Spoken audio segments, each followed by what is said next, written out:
E o nosso convidado de hoje é o Dr. Cláudio Verca, ele é nefrologista. Muito boa tarde, doutor. Boa tarde, Maria. Mais uma vez, bem-vindo aqui no programa. Obrigado pela oportunidade.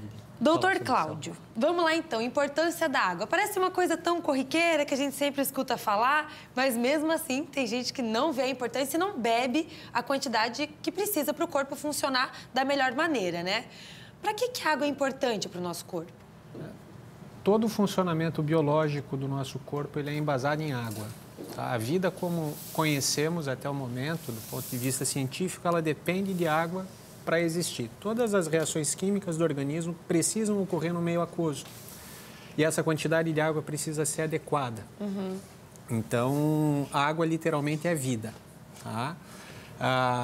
Além disso, todos os avanços em termos de saúde, todos não, mas a maior parte dos avanços em saúde pública que levaram a um aumento progressivo do tempo de vida da população, eles têm uma relação praticamente direta com a água.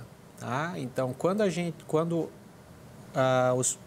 os governantes passaram a tratar bem essa água que era ofertada à população, água limpa, tratada, e tratar o esgotamento sanitário também de forma adequada, ou seja, ofertar uma água limpa e garantir que a água suja seja tratada e despejada longe da fonte de água limpa, a gente conseguiu diminuir muito a incidência de doença infecto-contagiosa, que eram doenças que incorriam numa grande quantidade de óbitos, né? Então, talvez o grande salto de saúde pública do século XX tenha sido o reconhecimento da importância da água limpa para as pessoas, né? Você oferecer água limpa numa quantidade suficiente, adequada para todos os habitantes.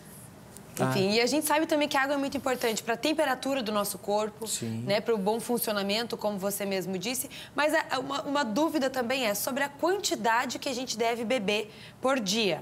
Né? Muita gente, tem gente que fala assim, 2 litros no mínimo. Aí a gente vê em alguns sites falando que é no mínimo 3.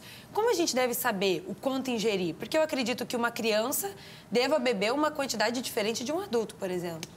Não há uma quantidade fixa, né? A gente tem uma tendência a generalizar e, dependendo de onde você vai ler a fonte, você encontra que deve-se tomar 8 copos de água por dia para um adulto médio, tá? Mas tem muita coisa que varia a nossa necessidade real de ingesta de líquido por dia. Então, por exemplo, uma cidade igual Joinville, que faz, nessa época do ano, um calor escaldante, a nossa perda de líquido pelo suor, mesmo sem fazer atividade física, nada, só estando exposto a essa temperatura alta, então isso já aumenta muito a nossa perda hídrica e a gente precisa ajustar a nossa ingesta de líquido, de água, tá? Conforme a nossa perda. Via de regra, macetinho, pelo menos 35 ml de líquido por quilo de peso por dia. Para um adulto médio de 70 quilos vai dar em torno de 2 litros. 20 a 30% desse volume vem na água embutida no alimento. E aí a importância do hábito alimentar do indivíduo. Quem come muita fruta, tem algumas frutas que quase 100%, 90% do peso delas é água. Como a maçã, por exemplo, melancia, melão. Tá? Então, quem abusa de fruta na dieta, já mesmo sem tomar água, já ingere bastante líquido. Tá? Verduras também. Já quem vai mais para o ponto de vista de carne, carboidrato, muitas vezes a quantidade de líquido é menor, né? O que vem daquilo que a gente come. Cuidado especial com extremos de idade, então as crianças têm um sistema renal imaturo, então os rins não conseguem conservar muita água, então são muito propensos à desidratação. Então, lactentes até 6 meses tem que ter, principalmente nessa época do ano, uma oferta frequente de leite. Dos 6 meses em diante, normalmente já consegue se inserir outro tipo de líquido.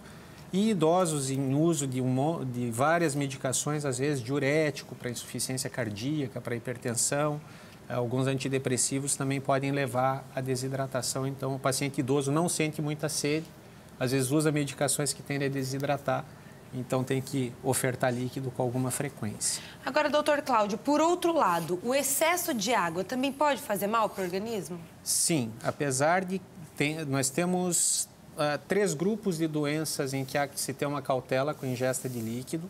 A mais frequente é insuficiência cardíaca, então a gente recomenda dietas pobres em sal, já para o indivíduo não ter muita sede e não ingerir muito líquido. Tá? Algumas doenças renais, principalmente relacionadas à insuficiência renal crônica, que tendem a cursar com inchaço, com edema. Então, a gente também recomenda uma restrição de sal, às vezes bastante rigorosa, para o indivíduo não ter sede. Tá? Pacientes com doença de fígado avançado, com cirrose num grau avançado, também tem que ter uma certa cautela com a quantidade de líquido a ser ingerida. Mas isso normalmente é orientado pelo médico que acompanha, né? Para cada caso ali, Para cada né? caso, o médico que trata da insuficiência cardíaca, da insuficiência renal, da insuficiência hepática vai recomendar o quanto de líquido que tem que ser restrito ao longo do dia. Tá. Doutor Cláudio, agora sobre a quantidade que a gente ingere ao longo do dia. Porque muita gente trabalha o dia inteiro e fala, poxa, eu não tenho tempo de ficar lá tomando água. Enfim, daí chega à noite em casa e fala, vou tomar os 2,5 litros que eu preciso tomar e ingere tudo de uma vez. Isso é recomendável? Não, de maneira alguma? O ideal, não de maneira alguma. Algum líquido é melhor do que nenhum, mas se a pessoa conseguir fracionar essa ingesta ao longo do dia, em vez de tomar os 3 litros de líquido de uma vez só, facilita em várias situações, tá? Se a pessoa passa 12 horas do seu dia sem tomar líquido nenhum, ela vai passar 12 horas tendendo à desidratação, tá? E depois vai ficar as outras 12 horas do dia numa tendência à hiperidratação, com o desconforto ainda de ficar levantando à noite para urinar.